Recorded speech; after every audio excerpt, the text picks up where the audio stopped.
오늘 교회가 44주년 맞이해서 기념 예배를 드립니다. 교회에서는 굉장히 큰 기념할 예배인데 우리는 코로나로 인해서 가장 소박하고 가장 특별하지 않은 예배를 드립니다. 저는 그래서 오늘 44주년 예배가 더욱 특별한 것 같습니다. 오늘 이 시간 여러분들과 함께 교회란 과연 무엇인가? 특별히 우리 청년들이니까 청년들에게 교회란 어떤 교회여야 되는가? 그런 관점을 가지고 여호수아, 아마 여러분도 6번째 이야기일 것 같은데요. 여호수아 이야기를 가지고 좀 은혜를 나누고자 합니다. 이번 주에 그 한글날이 있었죠. 그래서 아이들과 함께 가까운 공원을 운전을 하고 가게 되는데 자동차에 이제 블루투스가 연결되어 있으니까 라디오를 켜려고 그 극동방송 106.9라고 말을 하니까 이 라디오에서 극동방송이 나와야 되는데 띵 하더니 불교 방송이 나오더라고요. 제가 그 하도 황당해가지고 내가 분명히 발음이 내가 그렇게 나쁘지 않을 텐데 그래서 다시 106.9 했는데 또 띵 하더니 불교 방송이 나오더라고요. 요즘 정말 내 차도 목사 말을 안 듣는구나. 목사님들이 말하면 되게 안 듣는 시대인가? 혼자서 그런 생각을 하면서 웃었습니다. 아이들도 같이 웃었죠. 기계는 미세한 걸 들을 것 같지만 못 듣습니다. 제 자동차가 106.9라는 발음을 자기 나름대로는 인식하겠지만 잘 못 듣더라고요. 내가 목사인 것도 모르고 주인이 그러니까 못 알아듣겠죠.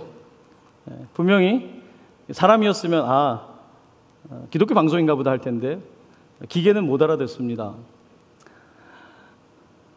우리도 하나님의 음성을 잘 못 알아들을 때가 많습니다. 내가 기계처럼 되어 가기 시작할 때, 내 삶의 영적인 어떤 자원들이 메마르기 시작할 때 우리는 하나님의 음성을 잘 못 듣습니다.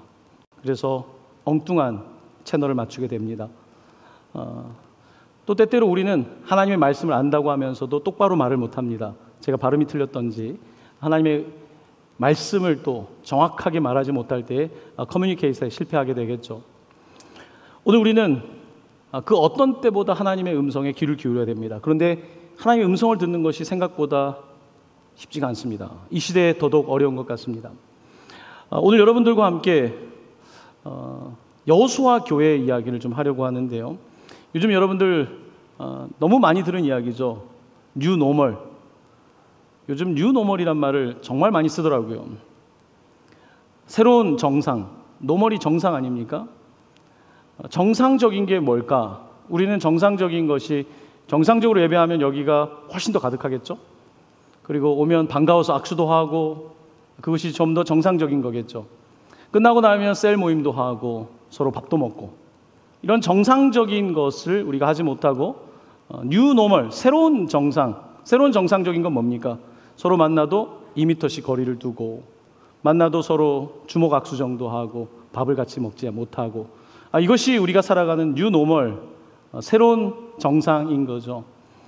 근데 뉴 노멀이라고 말을 하는데 오늘 우리가 다시 생각해야 될 것은 코로나 전에 우리는 정말 노멀했는가? 코로나 전에 우리는 정말 정상적이었는가? 우린 정상적이었습니까? 코로나 전에는 우리가 정말 하나님 보시기에 정상적인 삶을 살았습니까? 하나님 앞에서 정상적인 사람이라고 말할 수 있는 사람은 없겠지만 과연 하나님 앞에서 우리는 정말 노멀했을까?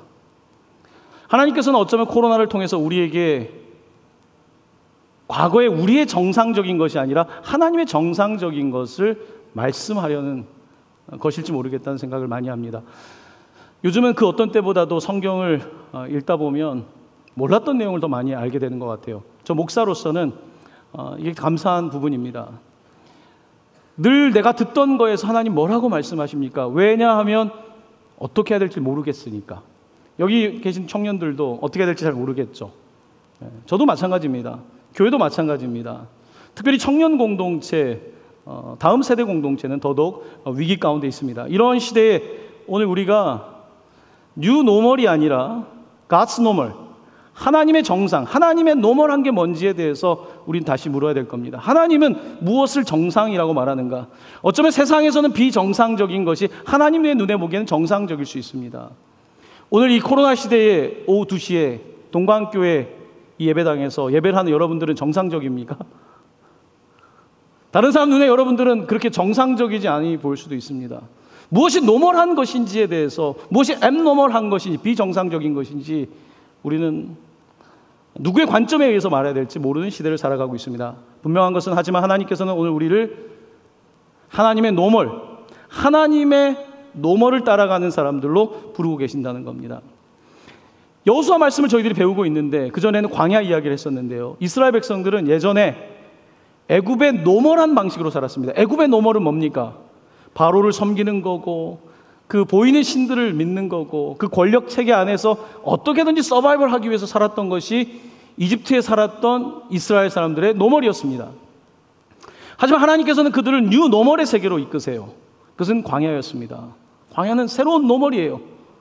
너무너무 달라요. 매일매일의 삶이 다르고 40년 동안 살아가는 방식이 이집트와 너무 다른 거예요. 그 새로운 노멀의 삶을 살아야 됐던 겁니다. 하나님은 새로운 노멀이 아니라 사실은 God's 노멀, 하나님의 노멀한 것이 무엇인지를 가르쳐주고 싶으셨던 거예요. 애굽에서 살던 자신들이 알던 방식을 넘어서서 하나님이 말씀하시는 삶의 방식을 가르쳐 주신 거예요. 40년 동안. 그리고 그들이 이제 요단강을 건너 이제 약속의 땅에 도착했을 때 그들은 또 새로운 노멀에 부딪히게 됩니다. 그것은 바로 가나안 사람들의 삶이었습니다. 가나안은 그 당시에 가장 성적으로 타락해 있었고 가장 악한 문화 가운데 있었습니다.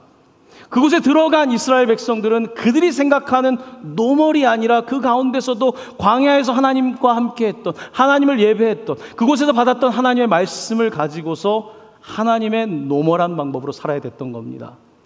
하나님은 이 세상 가운데, 가나안 같은 세상 속에서 하나님을 노멀로, 하나님을 기준으로, 하나님을 정상적인 것으로, 하나님을 가장 소중한 것으로 생각하는 사람들의 공동체, 거룩한 제사장 나라를 부르신 겁니다. 그것이 바로 이스라엘입니다.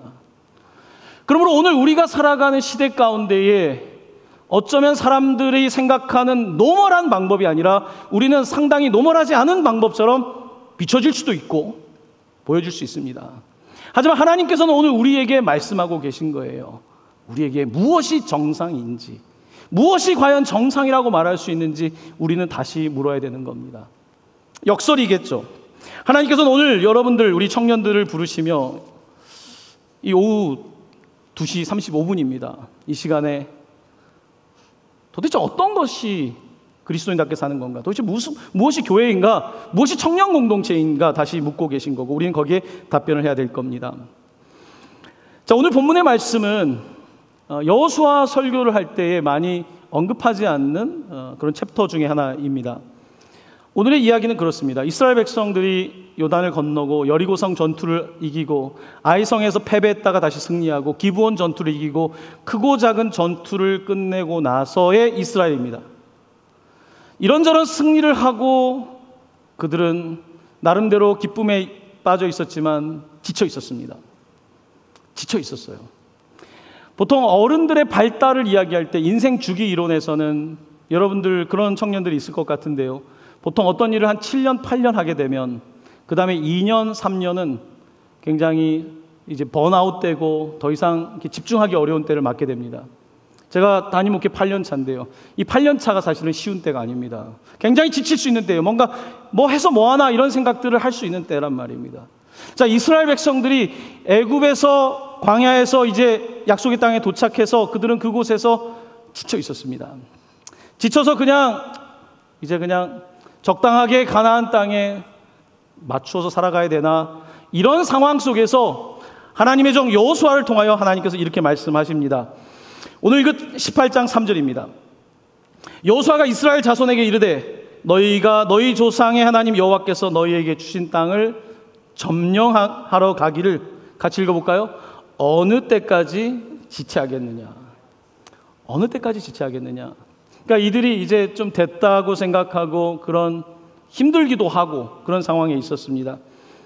하나님께서는 그들에게 어느 때까지 지체하겠느냐라고 물으시며 그들에게 다시 목적의식을 뚜렷이 할 것을 말씀하고 있는 겁니다. 여러분, 요즘 많은 사람들은 그냥 코로나가 지나가는 것은 목적이 아닙니다. 우리의 삶은 코로나랑 상관없이 여전히 목적이 있는 거예요.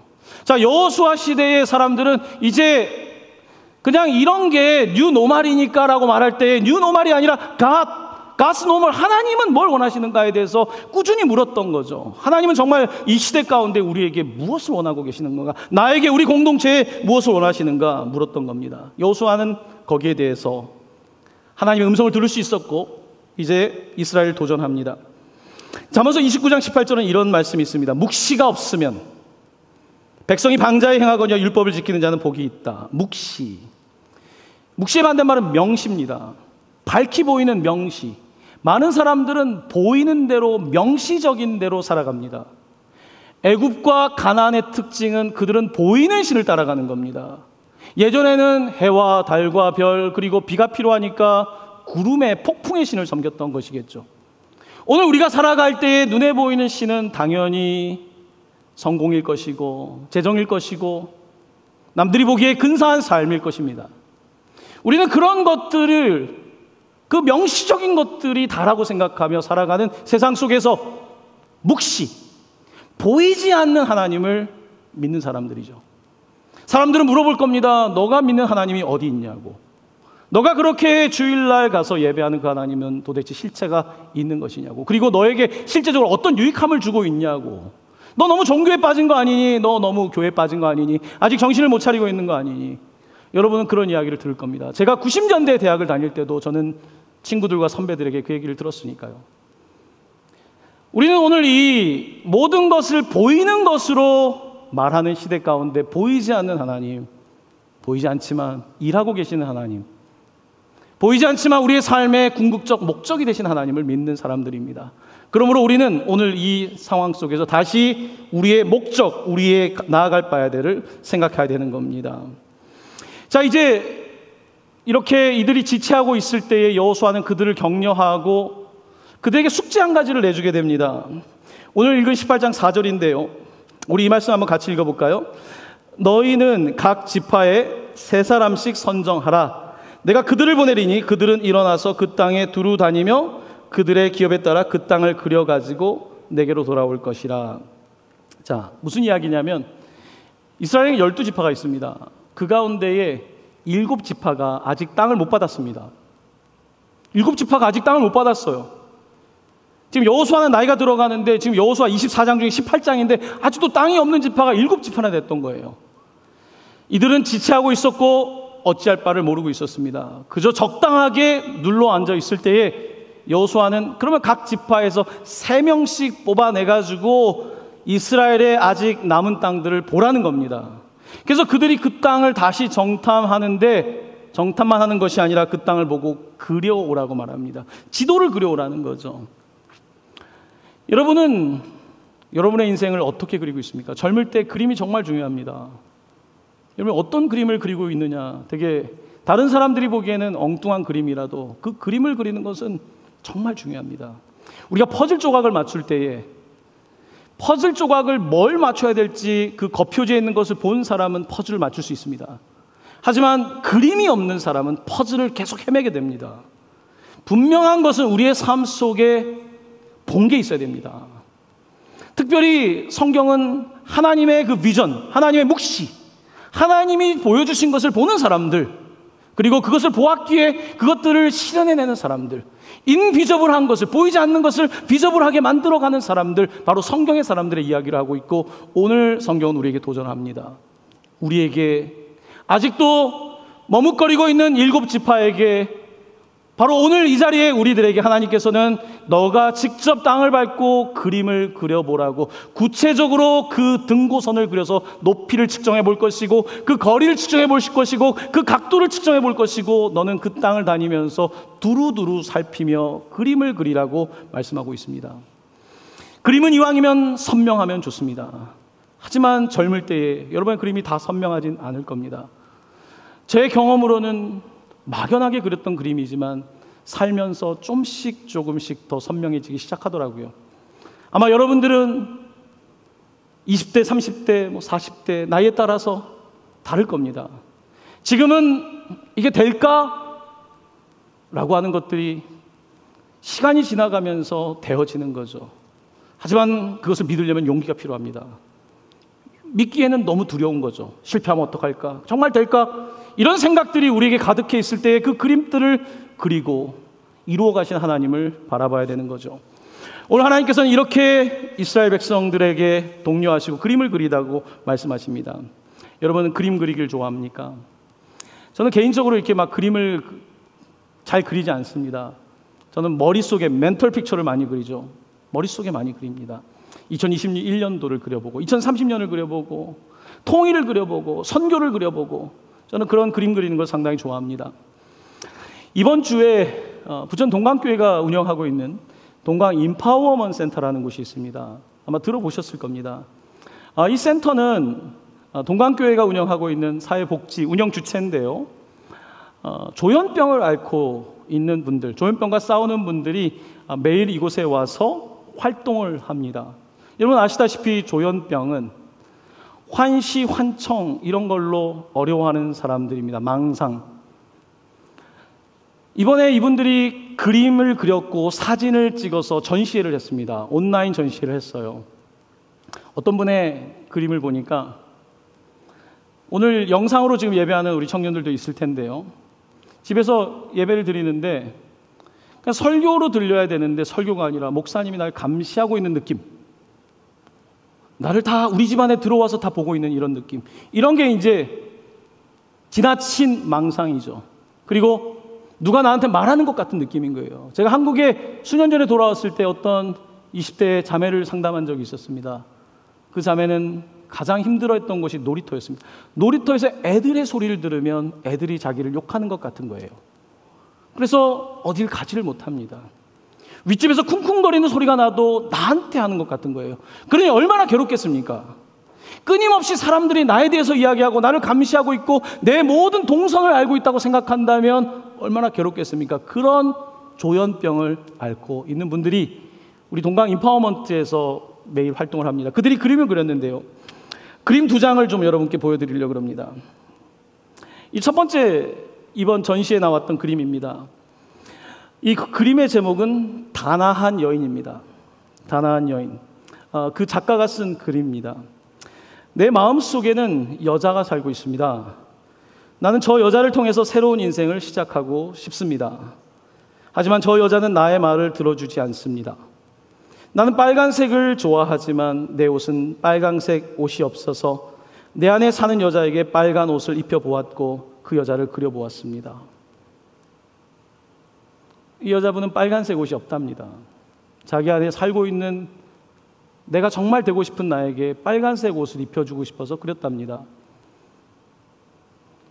자기 자신과 싸우고 있는 이 여인에게 이 그림은 내가 겉으로는 빨간색을 입지 못하지만 빨간색을 그린다는 것은 그 정신적인 그런 치유와 회복에 있어서는 설명할 수 없는 거겠죠. 오늘 우리가 이렇게 그림을 그린다는 것 단순한 게 아닙니다. 이 그림을 통해서 이름처럼 임파워하는 거죠. 임파워. 나는 빨간색 옷을 입지 못하는 사람이지만 빨간색 옷을 입은 여인을 그려보고 내가 그렇게 한 걸음 한 걸음 나아가는 그런 일을 하는 거죠. 두 번째 그림입니다. 두 번째 그림은 제목은 그러나 사랑이다입니다. 그러나 사랑이다. 내 자신은 강하고 또 약하게 불안을 느끼고 항상 폭풍의 눈에 서 있는 기분이다.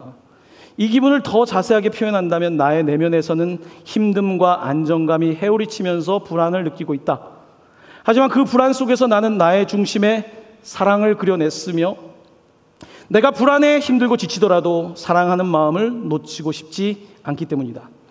또한 내가 힘들어져서 병원에 입원한다고 나를 내 스스로가 비난하지 않고 하나님의 사랑을 받아 사랑이 넘치는 사람이 되고 싶다. 폭풍의 눈에 있는 것과 그 눈 바깥에서 혼돈을 감싸나 나 스스로 나를 칭찬한다. 언젠가는 폭풍 끝에 있는 사랑이 폭풍을 집어삼키고 나의 내면을 사랑으로 가득 채울 수 있을 날이 올 것이다. 마지막으로 오늘도 난 내게 사랑해, 표현해, 그리고 기대해라고 말하고 있다. 여러분 이 그림 보시다시피 자기의 내면 세계를 그리고 있습니다. 꼬여있는 풍랑이는 것 같은 그곳에, 태풍의 눈 같은 곳에 이 사랑, 이것을 붙잡고 있는 이 여인의 이야기입니다. 그리고 거기에는 또한 십자가가 있습니다. 이 두 가지 그림은 결국은 그들의 싸움입니다. 그들의 경계를, 나는 이런 사람이야, 나는 이것밖에 안 되는 사람이라고 하는 끊임없는 주변에서 들었던 이야기와 싸우고 있는 자기를 확장시키는 그런 그림의 이야기죠. 오늘 이 그림은 그러므로 이들에게 굉장히 소중한 겁니다. 이것을 보는 것, 그리고 그들에게 격려하는 것, 이것이 지금 교회가 하고 있는 중요한 사역 중에 또한 하나입니다. 오늘 우리는 그림을 그릴 수 있어야 합니다. 우리 교회가 옛날 주소로는 괴안동 3-4번지입니다. 저는 이 주소를 기억하고 있습니다. 하지만 저는 교회를 동강교회 보면서 3-4번지로 제안해서 생각한 적이 한 번도 없습니다. 제가 믿는 교회는 내가 바라보는 것까지 교회라고 저는 믿고 있습니다. 내가 바라보는 것까지가 교회입니다. 네팔을 바라본다면 네팔이 교회이고, 북한을 바라본다면 북한이 교회이고, 한국 땅에 있는 다음 세대를 바라본다면 그들이 교회인 거죠.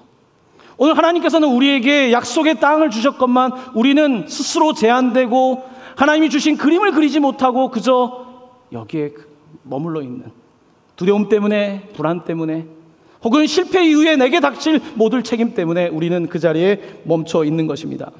하나님께서 오늘 우리에게 그림을 그리라고 말씀하십니다. 땅을 직접 밟으며 그림을 그려보라고 말씀하는 겁니다.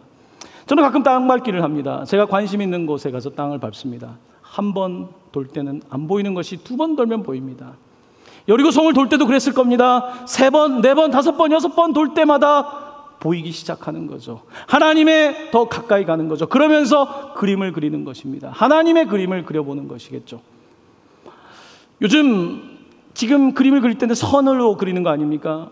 오늘 우리는, 한국 사회는 확진자 동선이라고 하는 독특한 방식의 어떤 통제를 하고 있습니다. 내 동선이 다 드러나기 때문에 겁나는 거죠. 저 목사도 마찬가지입니다. 혹시나 내가 코로나에 걸려서 내 동선이 드러난다면, 그러니까 교회 바깥을 못 벗어나죠. 여러분도 비슷할 겁니다. 혹시 교회 왔다가 걸리면, 여러분 동선이 나오면 그 옆에 있는 사람들 다 난리가 날 텐데, 우리는 이 동선, 우리는 우리의 동선이 드러나는 것에 대한 굉장히 두려움을 갖고 있어요. 사실 우리의 동선을 잘 보면, 우리의 인생의 그림들을 보면 내가 하나님을 따라가는 동선인 것 같지만 사실은 그곳에 너무나 많은 나의 동선들이 있습니다. 하나님을 따라가는 선이 아니라 내가 그리고 싶은 동선들. 하나님께서 오늘 우리에게 도전을 하시는 겁니다. 너가 머물러서 반복되는 그 땅이 아니라 저 땅으로 가서 그림을 그려보라고, 하나님의 땅에 가서 그림을 그려보라고, 그 그림을 그려서 가져오라고 말씀하고 있는 거죠. 오늘 우리는 조금 더 마스크를 벗으라는 것이 아니라, 마스크를 썼지만 우리의 상상력과 우리의 믿음은 훨씬 더 하나님의 동선을 따라서 창조적인 그와 같은 움직임이 돼야 될 겁니다. 특별히 청년 세대는 더더욱 그렇습니다. 더 이상 지금 여러분들은 산업사회의 사람들이 아닙니다. 더 이상 기계를 만들어서 하는 그런 시대라기보다는 훨씬 더 많은 적극적인 창의성이 요구되고 있기 때문에 더더욱 벅찬 시대를 살아가고 있는 것이 사실이기 때문입니다. 자, 오늘 본문은 이렇게 이스라엘 백성들에게, 7지파에게 땅을 그려서 오라고 하는데, 여러분들과 함께 18장 8절 말씀, 제가 이번에 읽으면서 하나님에 대해서 다시 알게 된 말씀입니다. 18장 8절 말씀 우리 같이 읽어볼까요? 가서 그 땅으로 두루다니며 그것을 그려가지고 내게로 돌아오라. 내가 여기 실로의 여호와 앞에서 너희를 위하여 제비를 뽑으리라 하니. 자, 이런 겁니다. 이제 7지파가 각각 가서 그림을 그려왔습니다. 땅을 그려왔겠죠. 그런데 어디로 도착했냐면 실로에 도착했습니다. 실로는 어디냐면 예루살렘 성전이 있기 전에 하나님의 언약궤와 성막이 있었던 곳이 바로 실로입니다. 이들이 실로로 돌아온 거예요. 자, 그림 7개를 가지고 왔을 거 아닙니까? 그런데 어떻게 하냐면 7개 그려온 것이 네 땅이라고 말하지 않고 하나님 앞에서 제비를 뽑습니다. 그러니까 쉽게 이야기하면 내가 그려온 그림이 저 지파로 넘어갈 수 있고, 저 지파가 그린 그림이 나에게 올 수 있는 이런 방식인 거예요. 여러분, 우리는 살아가면서 내가 그린 그림, 내가 그린 게 내 거라고 생각하지만 하나님은 그렇게 말씀하지 않습니다. 이스라엘, 이 교회, 이것은 너희들이 그린 대로 되는 것이 아니라 내가 그림의 완성이다.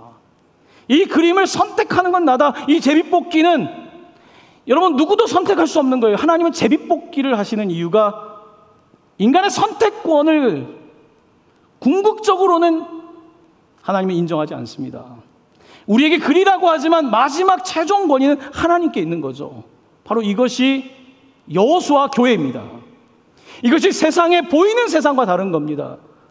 그러므로 교회는 우리가 각자 그림을 그리고 각자 우리 청년들도 각자 사역에서 이게 지파라고 말한다면 각자 여러 가지 삶을 살지만 궁극적으로 돌아와서는 하나님 어떻게 할까요? 이것이 우리가 물어야 될 질문입니다. 하나님 어떻게 할까요? 실로에 돌아와서 그림을 그렸는데 하나님 어떻게 할까요? 하나님, 내가 이렇게 그림을 그려왔는데 하나님 어떻게 할까요? 이 그림이 맞습니까? 하나님이 다른 그림을 줄 수도 있겠죠. 나는 이렇게 이 땅을 차지하고 싶은데 하나님은 저 땅을 주실 수도 있고, 하나님께서는 여러분에게 다양한 방식으로 말씀하고 있는 거죠. 내가 그린 그림이 다 맞진 않습니다. 인생을 저도 많이 살진 않았지만 때때로는 내가 그렸던 그림이 아니라 하나님께서는 다른 그림을 주시기도 하시더라고요. 근데 내가 선택한 그림보다 하나님 주신 그림이 더 나은 경우가 많습니다. 여러분, 꼭 내가 그린 게 다라고 생각하지 마십시오. 내가 생각한 그림과 꿈이 다가 아닙니다. 하나님은 그것들을 바라보시면서 하나님 요구하는 건 그려서 가지는 오라는 거예요. 해봐야 될 거 아닙니까? 그려는 일단 와야지 이게 맞는지 아닌지를 하나님이 말씀해 주실 거 아닙니까? 그리지도 않으면 어떡합니까? 그런데 또 그리면 끝이 아닙니다. 그린 다음에는 하나님께 와서 여쭤야 됩니다. 하나님, 이 그림이 맞습니까? 하나님, 제가 이렇게 사는 것이 맞습니까? 이게 내 땅입니까? 내가 가야 될 길입니까? 물어야 되는 거예요. 젊은 날에 더 묻고 물어야 됩니다. 더 기도하고 기도해야 됩니다. 하나님, 무엇을 원하십니까? 나 같은 사람을 어디에 쓰시려고 그러십니까? 라고 우리는 물어야 되는 거예요. 하나님은 오늘 이렇게 여호수아의 이 이야기를 통해서 우리의 삶의 중요한 영적인 원리들을 말씀하고 있는 것입니다. 자, 이제 제비를 뽑았습니다. 제비를 뽑고 나서 그 다음은 어떤 일이 벌어질까요? 18장 10절입니다. 우리 18장 10절 말씀 한번 같이 읽어볼까요? 여호수아가 그들을 위하여 실로의 여호와 앞에서 제비를 뽑고 그가 거기서 이스라엘 자손의 분파대로 그 땅을 분배하였더라. 자, 하나님께서는 제비를 뽑게 하셨고 그 분파대로, 그 지파대로 분배하신 겁니다. 분배. 자, 여기서 분배했다는 것은 땅 문서를 주거나 등기를 떼준 게 아닙니다. 지도 가져온 것만 준 겁니다. 지도를 가져왔는데 내게 아니라 저 사람이 가져온 지도일 수 있고 어떤 지도인지 모르겠지만 그 지도를 주신 겁니다. 지도를 주셨지만 땅 문서를 준 게 아닙니다. 땅이라는 실체를 준 게 아닙니다. 하나님께서는 그림을 주신 것이고 그 그림을 가지고 너가 가서 그 땅을 점령하라고 말씀하고 있는 겁니다. 우리는 때때로 분배라는 말을 들을 때 내가 그냥 당연히 받아야지 라고 생각할 수 있습니다. 세상에 당연한 건 없습니다. 세상에 공짜는 없습니다.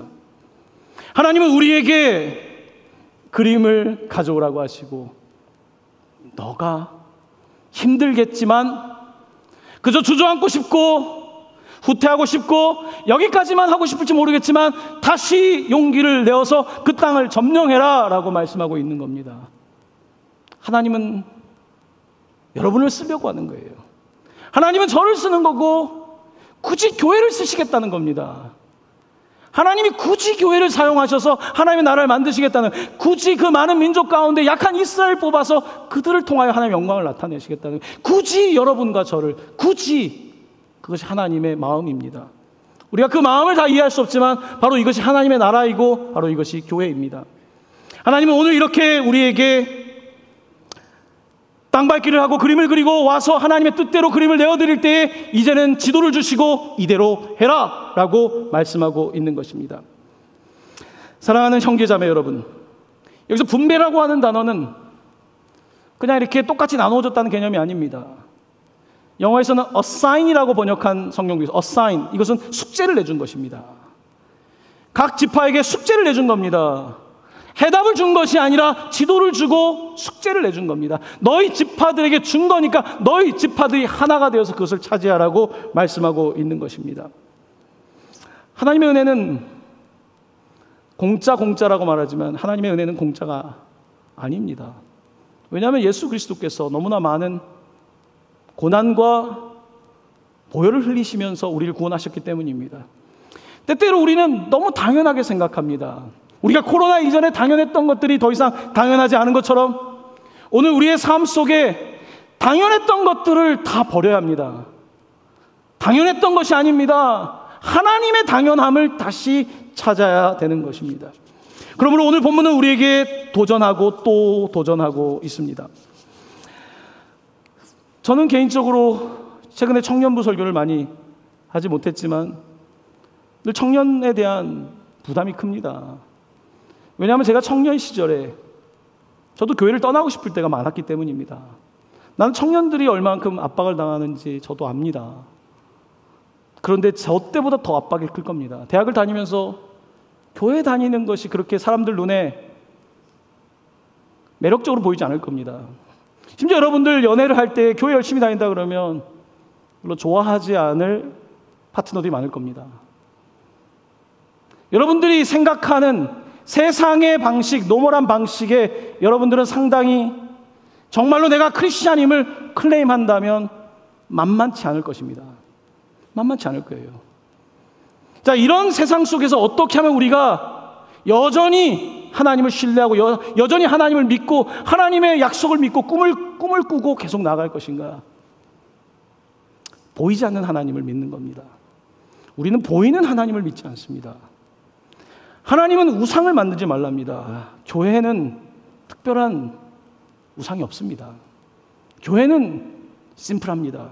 보이지 않는 하나님을 예배하고 오직 이 말씀. 여러분 얼마나 어렵습니까? 제일 쉬운 건 어떤 상 하나 만들어 놓고 돈 몇 푼 내고 오는 게 제일 쉬운 종교입니다. 하지만 기독교 신앙은 그런 종교가 아니라 이 이해하기 어려운 말씀을 읽고 또 읽으며 하나님의 말씀을 듣고 거기에 순종하고 그 가운데 믿음이라고 하는 이 자산을 가지고 약속의 땅을 차지하게 하는 것, 바로 이것이 하나님의 방식인 것입니다.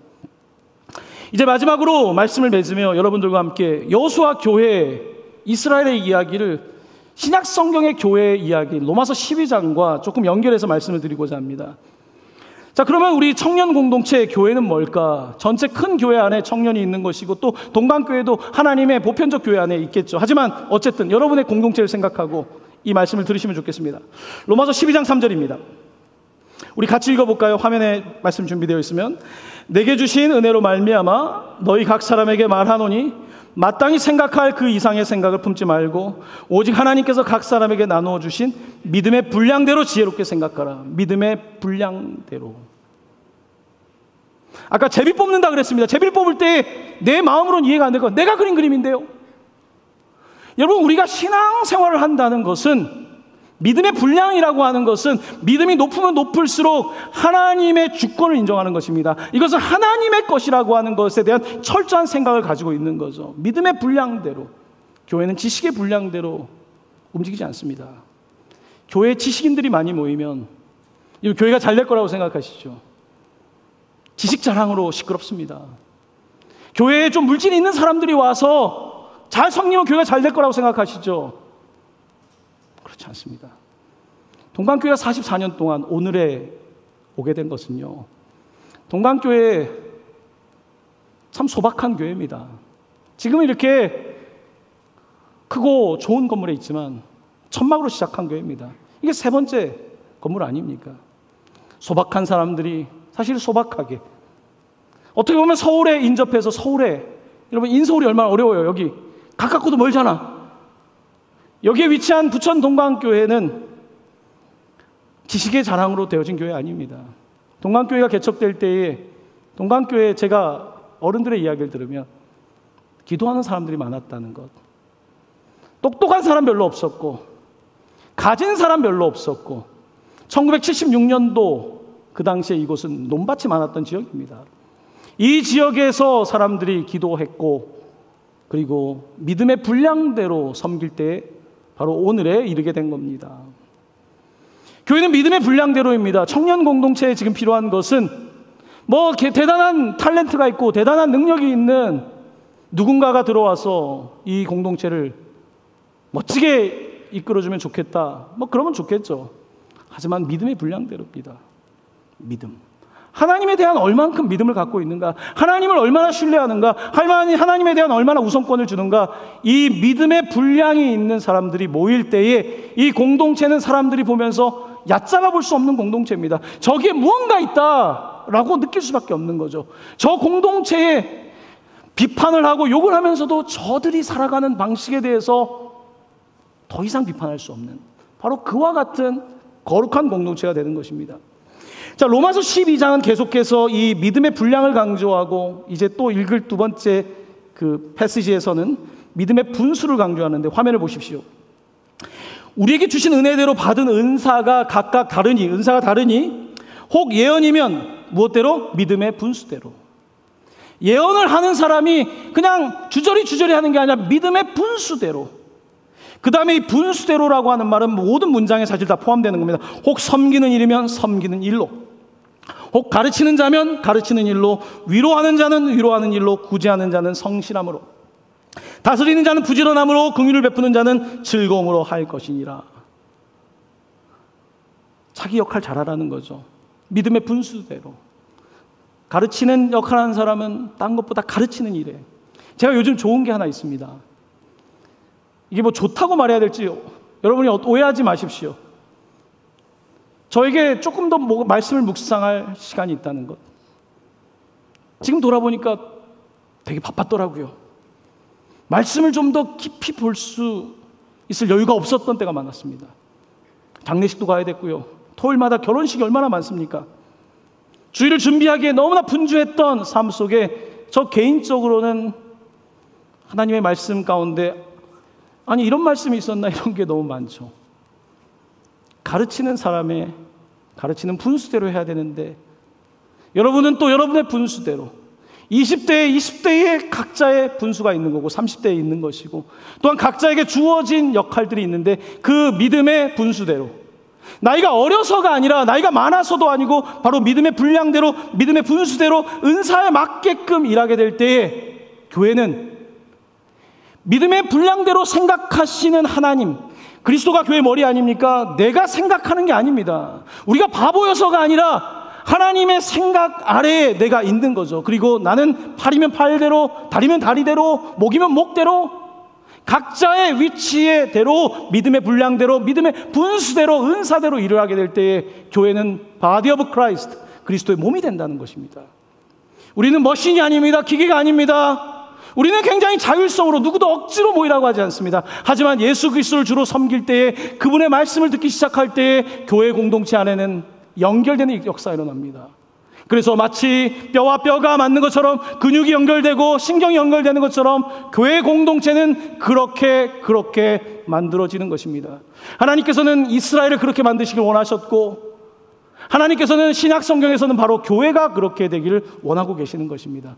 바로 이 교회, 44년 된 부천 동강교회뿐만 아니라 하나님은 이 교회를 사랑하십니다. 이 교회를 많이 사랑하십니다. 어제 북한의 밤에 열병식 보셨습니까? 금수산 태양궁전, 바로 주기철 목사님이 섬겼던 산정현 교회가 있는 곳입니다. 그곳에 김일성의 무덤이 세워지고 북한의 그 수많은 성도들이 얼마나 은혜를 받았습니까? 오늘 남한의 이 교회는 대부분 북한에서 넘어오신 분들로부터 시작된 겁니다.